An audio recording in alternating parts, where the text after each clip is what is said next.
9 graves that the city's most prominent families refuse to discuss lie beneath the ancient oak trees of St. Michael's Cemetery, located in Charleston, South Carolina. Each headstone, bearing the name of a wealthy plantation owner who died between 1851 and 1855, records deaths all under mysteriously similar circumstances. Sudden paralysis, followed by what physicians of the time termed a merciful death. But in 1923, when the cemetery underwent renovation, groundskeepers made a horrifying discovery that city officials immediately ordered sealed from public record. Deep scratch marks from fingernails marred the wooden lids inside each of those 9 coffins, and the bodies lay in positions that suggested desperate struggles. What the authorities found next would haunt Charleston's elite for generations to come. Buried beneath the cemetery's oldest magnolia tree, a leather journal was discovered.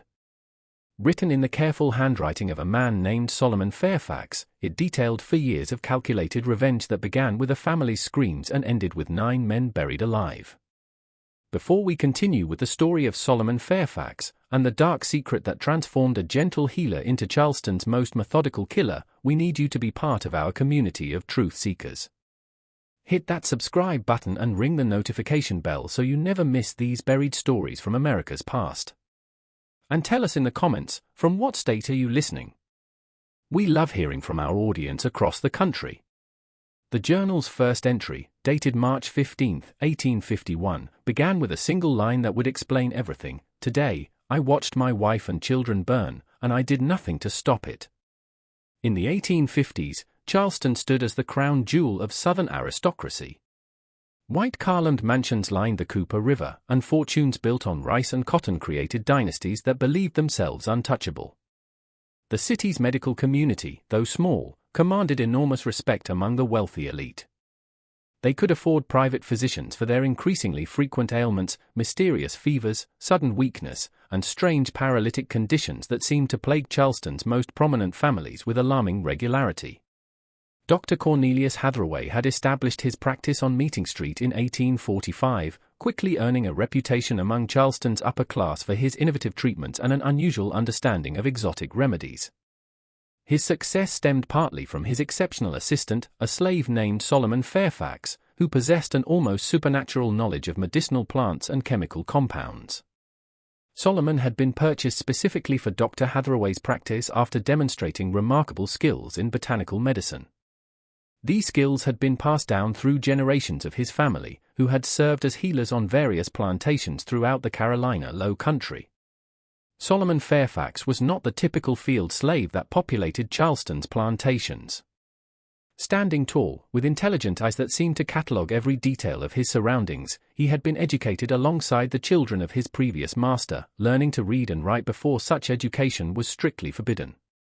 His knowledge of Latin medical terms impressed even Dr. Hathaway, who had come to rely heavily on Solomon's ability to prepare complex compounds and assist with delicate procedures. The wealthy patients who visited Hathaway's practice grew comfortable with Solomon's presence, often requesting him specifically for his gentle bedside manner and seemingly intuitive understanding of their ailments. But Solomon's life had not always been confined to the sterile walls of a medical practice. For 32 years before coming to Dr. Hathaway, he had lived on the Pemberton plantation, 15 miles outside Charleston, where he had married a woman named Celia and raised 3 children, 2 boys and a girl, in one of the plantation's slave quarters. The Pembertons had allowed this arrangement because Solomon's healing skills proved invaluable during the frequent outbreaks of fever and disease that could devastate a plantation's workforce overnight. Solomon's expertise had saved countless lives, both slave and free, earning him a measure of respect unusual for someone in his position. He had developed treatments for everything from snake bites to consumption, using a combination of traditional African remedies passed down from his grandmother and new techniques he learned by carefully observing the white physicians who occasionally visited the plantation. The Pembertons had even allowed him to tend to their own family during times of illness, a privilege that demonstrated the genuine trust they placed in his abilities. However, this relative comfort ended abruptly in March of 1851, when Edmund Pemberton's gambling debts forced him to sell portions of his human property to cover his mounting financial obligations. The sale was to include Solomon's wife and children, who would be separated and sent to different plantations across the state, a common practice that plantation owners justified as business necessity, but which destroyed families as effectively as any natural disaster. Solomon had pleaded with Edmund Pembleton, offering to work additional years without any compensation if his family could remain together. He had even suggested alternative arrangements, perhaps hiring himself out to other plantations during peak seasons to generate additional income.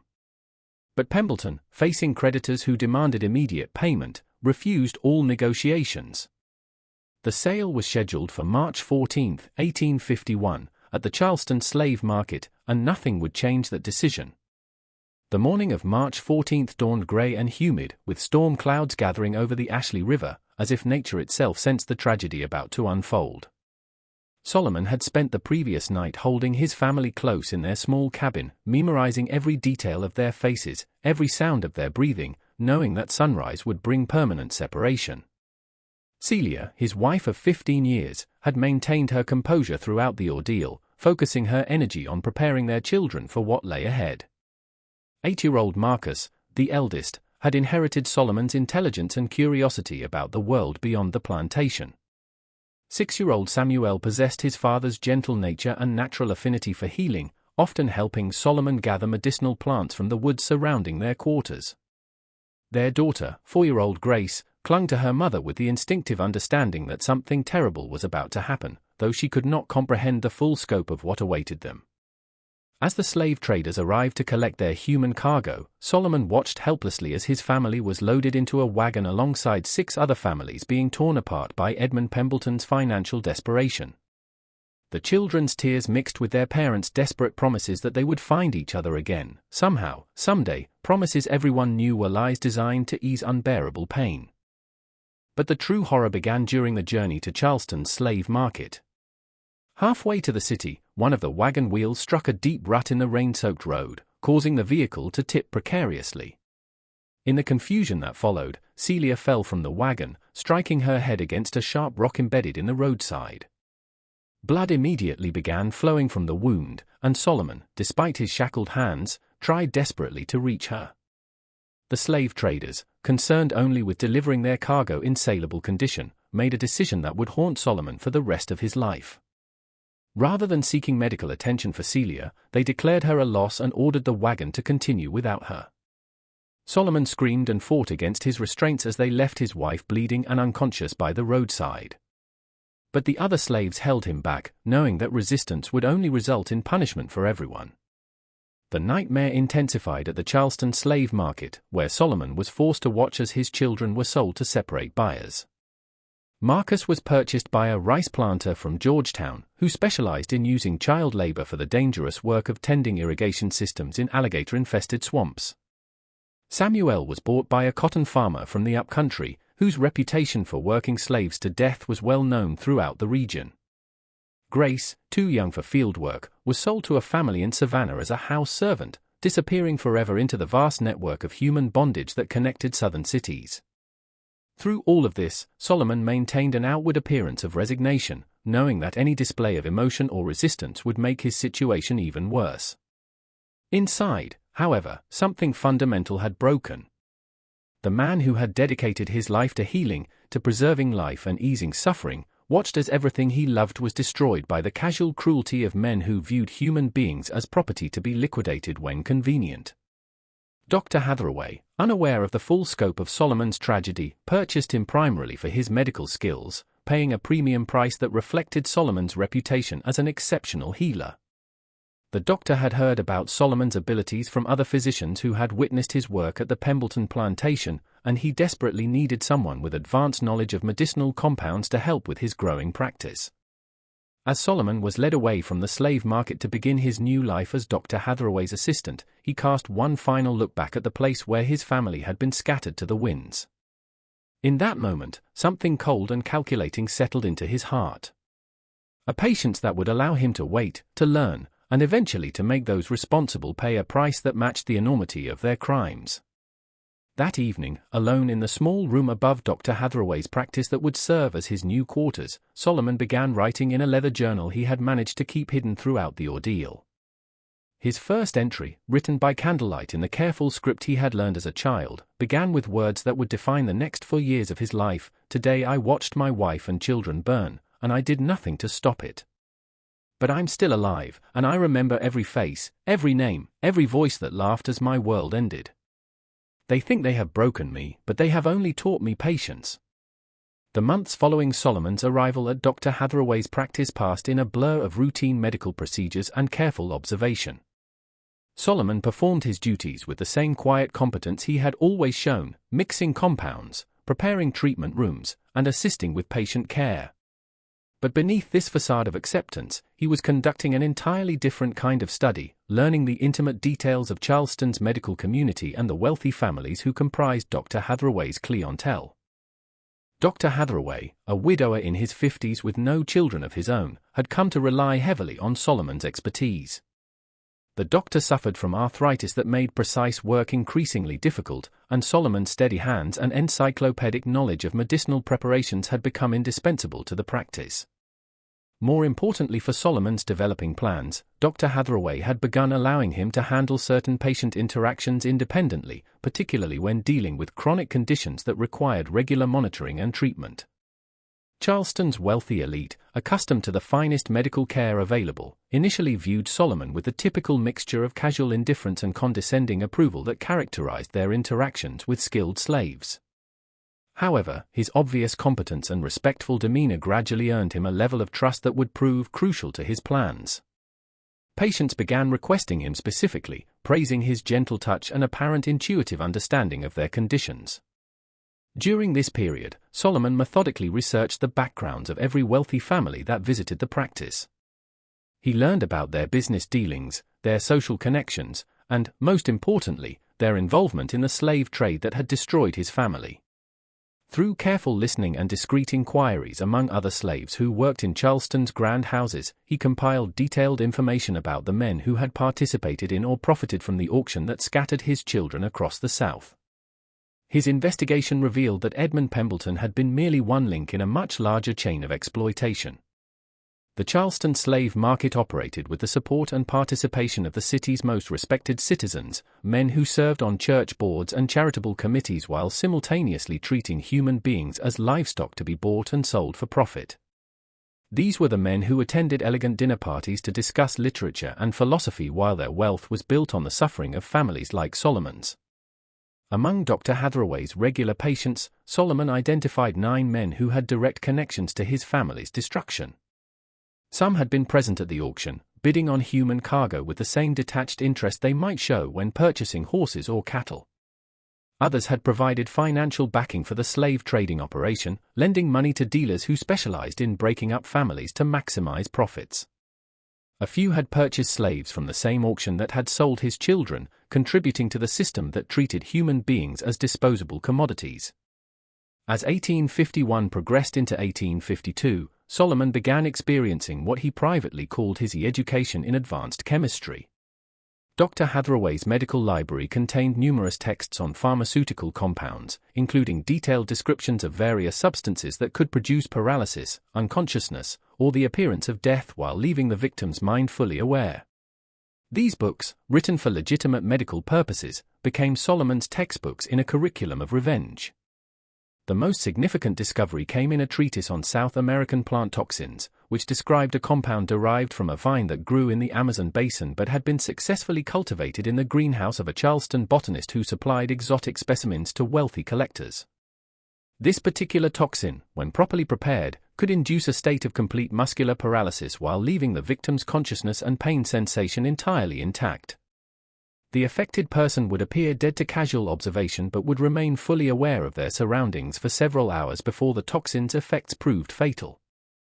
Solomon spent months learning to identify and cultivate the plant, eventually locating specimens in the greenhouse of Dr. Hathaway's friend, Professor Nathaniel Crenshaw, who taught natural sciences at the College of Charleston. Professor Crenshaw, unaware of Solomon's true interest in botany, was delighted to find someone who shared his passion for exotic plant species and began allowing Solomon to help maintain his greenhouse collection. Through careful experimentation with laboratory mice, Solomon determined the precise dosage needed to achieve the desired effects. Too little would merely cause temporary weakness. Too much would result in immediate death. but the correct amount would create a state indistinguishable from death to anyone lacking extensive medical knowledge, while preserving the victim's consciousness long enough to experience the terror of being buried alive. The psychological preparation for what he planned required perhaps even more discipline than mastering the chemistry involved. Solomon had to maintain his gentle, helpful demeanor while internally preparing himself to watch men suffer in ways that violated everything his healing nature represented. He justified this transformation by regularly reviewing the names of his children in his journal, reminding himself of their fate and the callous indifference of the men who had profited from their sale. As winter approached in 1852, Solomon had identified his first target, Colonel Reginald Fitzpatrick, a wealthy rice planter who had not only attended the auction where Solomon's family was sold, but had loudly joked about the breeding potential of the children being offered for sale. Fitzpatrick suffered from chronic gout and visited Dr. Hathaway's practice monthly for treatments that provided temporary relief from his painful condition. The Colonel's regular appointments, his trust in Solomon's medical abilities, and his habit of arriving alone for his treatments made him an ideal first victim for Solomon's carefully planned campaign of revenge. But Solomon forced himself to wait, knowing that patience and perfect execution would be essential to avoiding suspicion and ensuring that all 9 men received the justice they deserved. In his journal, Solomon wrote detailed profiles of each intended victim, noting their medical conditions, their treatment schedules, and their involvement in the slave trade. These entries read like a physician's case notes, but they documented a very different kind of treatment plan, one designed not to heal, but to ensure that 9 men would experience the same helpless terror that Solomon's children had felt as they were torn from everything they had ever known. The transformation of Solomon Fairfax from healer to methodical killer began with meticulous preparation that spanned the entire year of 1852. Every detail had to be perfect, every contingency planned, every variable controlled. The men he intended to target were not isolated individuals, but pillars of Charleston society, whose deaths would be scrutinized by the city's most prominent physicians and investigated by authorities who would be under intense pressure to find explanations. Solomon's first step involved establishing himself as an indispensable part of Dr. Hathaway's practice. He began arriving earlier each morning to prepare the office, staying later each evening to organize medical supplies, and demonstrating such dedication to his work that Dr. Hathaway increasingly relied on his judgment in medical matters. This growing trust would be essential when Solomon needed to handle certain patients independently without the doctor's direct supervision. The development of his paralytic compound required months of careful refinement. Working in a small shed behind Dr. Hathaway's office, ostensibly to prepare herbal remedies that supplemented the doctor's treatments, Solomon cultivated the toxic vine and experimented with extraction methods. The process was dangerous. Several times he accidentally exposed himself to small amounts of the toxin, experiencing temporary numbness that gave him a terrifying preview of what his victims would endure in their final hours. The compound in its final form was a colorless, odorless liquid that could be easily mixed with other medications without detection. When administered in the correct dosage, it would begin taking effect within 30 minutes, initially causing weakness and disorientation that would be attributed to the patient's existing medical condition. Within an hour, complete paralysis would set in, but the victim would remain conscious and able to hear, see, and feel everything happening around them. Most crucially, the paralysis would be so complete that it would be impossible to detect breathing or pulse without extremely careful examination. To physicians of the 1850s, lacking modern diagnostic equipment, a patient treated with Solomon's compound would appear to have died peacefully from natural causes. Only someone with extensive knowledge of the toxin's properties would recognize the subtle signs that indicated the victim was still alive, but completely immobilized. Solomon's selection of Colonel Reginald Fitzpatrick as his first victim was both strategic and personal. Fitzpatrick's monthly visits for gout treatment provided a predictable schedule, and his arrogant demeanor made him particularly easy to despise. More importantly, Fitzpatrick lived alone except for house slaves who were terrified of him, making it unlikely that anyone would insist on an extended wake or detailed examination of his body after death. The Colonel's medical history provided Solomon with the perfect cover story. Fitzpatrick suffered not only from gout, but also from a weak heart, a condition that Dr. Hathaway had been monitoring for several years. If Fitzpatrick died suddenly, heart failure would be the obvious diagnosis, requiring no further investigation or autopsy. On December 15, 1852, Colonel Fitzpatrick arrived for his regular appointment, complaining that his gout pain had worsened significantly over the past week. Dr. Hathaway was attending to another patient, so he instructed Solomon to prepare Fitzpatrick's usual treatment and begin the consultation. This routine delegation of responsibility provided exactly the opportunity Solomon had been waiting for. As Solomon prepared the colonel's medication, he added precisely measured drops of his paralytic compound to the solution. Years of medical practice had taught him to maintain steady hands and a calm expression even in stressful situations, skills that served him well as he crossed the line from healer to killer. Fitzpatrick, accustomed to receiving treatments from Solomon, consumed the medication without question or hesitation. The conversation that followed would be burned into Solomon's memory forever. As the toxin began taking effect and Fitzpatrick started feeling weak, Solomon sat beside the colonel's chair and spoke in the same gentle tone he had always used with patients. "Colonel Fitzpatrick," Solomon said quietly, "I want you to know that my name is Solomon Fairfax, and you destroyed my family at the slave auction on March 14, 1851. You laughed when my children were sold. You joked about their value as breeding stock. Do you remember that day?" Fitzpatrick's eyes, already glazing over from the advancing paralysis, showed a flicker of recognition and then growing horror as he realized what was happening. He tried to speak, to call for help, but found that his voice had been stolen along with his ability to move. Solomon continued speaking in that same calm, professional tone. "You're not dying yet, Colonel. The medicine I gave you has paralyzed every muscle in your body, but your mind is completely clear. You can hear every word I'm saying. You can feel everything that's happening to you. In about an hour, Dr. Hathaway will examine you and pronounce you dead from heart failure. Your body will be prepared for burial, and tomorrow evening, you'll be placed in your coffin and buried in St. Michael's Cemetery." Solomon leaned closer, ensuring that Fitzpatrick could see his face clearly. "But you won't actually die until several hours after you're buried. You'll be completely aware as the dirt is shoveled onto your coffin. You'll hear every sound, feel every sensation, and have plenty of time to think about what you did to my children. That's when you'll understand what terror really feels like." The paralysis was now complete. Fitzpatrick appeared to be a corpse, but Solomon could see the desperate awareness in his eyes, the frantic effort to somehow communicate or escape his immobilized body. Solomon checked the colonel's pulse and breathing with professional thoroughness, confirming that both were so faint as to be undetectable without specialized instruments. When Dr. Hathaway entered the treatment room 5 minutes later, he found Solomon standing respectfully beside what appeared to be Colonel Fitzpatrick's body, his expression showing appropriate concern and sadness. "I'm afraid the colonel has passed, Doctor," Solomon reported quietly. "His heart gave out while I was preparing his next treatment. He seemed to go very peacefully." Dr. Hathaway's examination confirmed Solomon's diagnosis. The colonel showed no signs of life, and given his known heart condition, the cause of death seemed obvious. Within an hour, the body was removed to Fitzpatrick's mansion, where arrangements were made for a funeral befitting one of Charleston's most prominent citizens.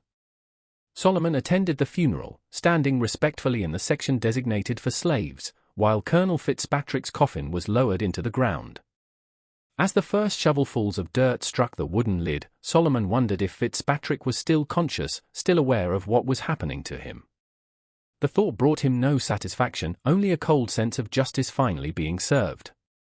That evening, Solomon made the second entry in his journal: "Colonel Fitzpatrick has paid for his crimes. 8 more remain.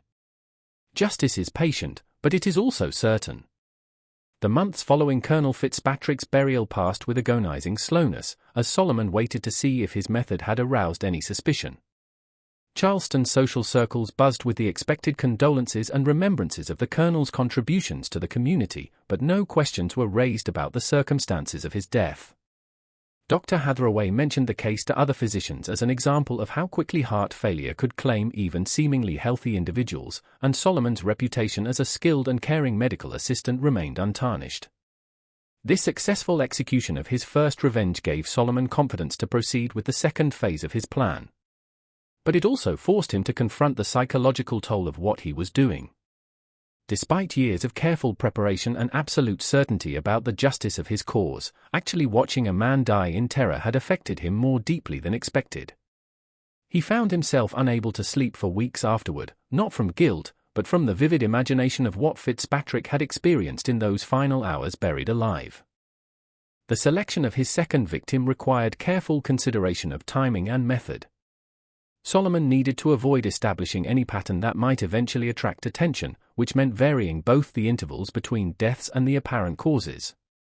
His research had identified Judge Marcus Calverton as an ideal second target, a man who had not only witnessed the sale of Solomon's family, but had provided legal justification for the separation of slave families, arguing in court that such practices were essential for maintaining order and maximizing economic efficiency. Judge Calverton suffered from severe migraines that had grown progressively worse over the past 2 years, forcing him to seek treatment from Dr. Hathaway on an increasingly frequent basis. The judge's condition provided Solomon with both opportunity and cover. Migraine sufferers were known to occasionally suffer fatal strokes, and Calverton's advanced age made such an outcome medically plausible. But before Solomon could implement his plan against Judge Calverton, an unexpected complication arose that nearly derailed his entire campaign of revenge. In March of 1853, Dr. Hathaway announced that he was considering taking on a junior partner, a young physician named Dr. Timothy Henderson, who had recently completed his medical training in Philadelphia and was eager to establish himself in Charleston's competitive medical community. Dr. Henderson's addition to the practice would mean increased scrutiny of Solomon's activities, more witnesses to his interactions with patients, and greater difficulty in administering his paralytic compound without detection. Even more concerning, Dr. Henderson had trained under physicians who were familiar with the latest advances in forensic medicine, including techniques for detecting unusual substances in deceased patients. Solomon realized that he would need to accelerate his timeline significantly. Rather than spacing his victims' deaths over several years as originally planned, he would need to complete his mission within months before Dr. Henderson's presence made continued operations impossible. This compression of his schedule would require him to take greater risks and accept less than perfect conditions for some of his planned murders. The pressure to move quickly led Solomon to his first serious mistake. While preparing for Judge Calverton's treatment in April 1853, Solomon accidentally used a slightly higher dose of his paralytic compound than intended. The judge's apparent death occurred more rapidly than expected, and the intensity of the paralysis was so complete that even Dr. Hathaway noticed something unusual about the body's condition. "Strange," Dr. Hathaway murmured as he examined Judge Calverton's corpse.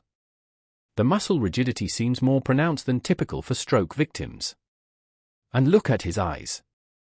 There's something almost desperate about their expression." Solomon's heart raced as he watched Dr. Hathaway conduct a more thorough examination than he had performed on Colonel Fitzpatrick. For several terrifying minutes, Solomon feared that his entire plan was about to be exposed. But Dr. Hathaway's medical training, while thorough for its time, lacked the specific knowledge needed to recognize the effects of Solomon's exotic toxin. After 15 minutes of examination, the doctor concluded that the unusual symptoms were simply the result of Judge Calverton's particularly severe stroke. "Poor man must have suffered terribly in his final moments," Dr. Hathaway observed, unknowingly describing exactly what Judge Calverton was experiencing at that very moment, paralyzed but conscious as his body was prepared for burial.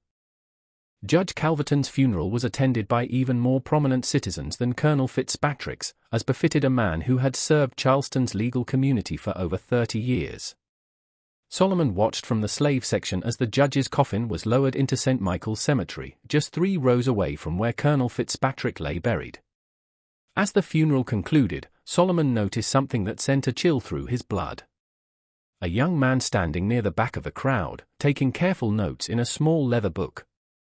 The note-taker was Thomas Grimby, a journalist for the Charleston Mercury, who had begun investigating what he privately called the prominent deaths phenomenon, a series of sudden fatalities among the city's elite that seemed statistically unlikely.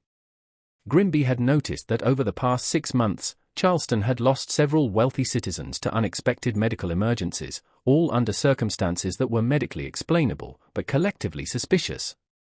Solomon's journal entry for that evening reflected his growing awareness that time was running out. Judge Calverton has joined Colonel Fitzpatrick in experiencing true justice. But I fear that others are beginning to notice patterns that could threaten the completion of my mission. I must work faster, even if it means accepting greater risks. The acceleration of Solomon's timeline meant that his third victim would need to be eliminated within weeks rather than months. He selected Captain William Dandridge, a ship owner who had transported slaves from Charleston to markets throughout the South and who had personally supervised the loading of human cargo with the same attention to detail he showed when handling valuable cotton shipments. Captain Dandridge presented unique challenges as a target. Unlike the previous victims who had visited Dr. Hathaway's office regularly for chronic conditions, Dandridge was generally healthy and only sought. The script cuts off here.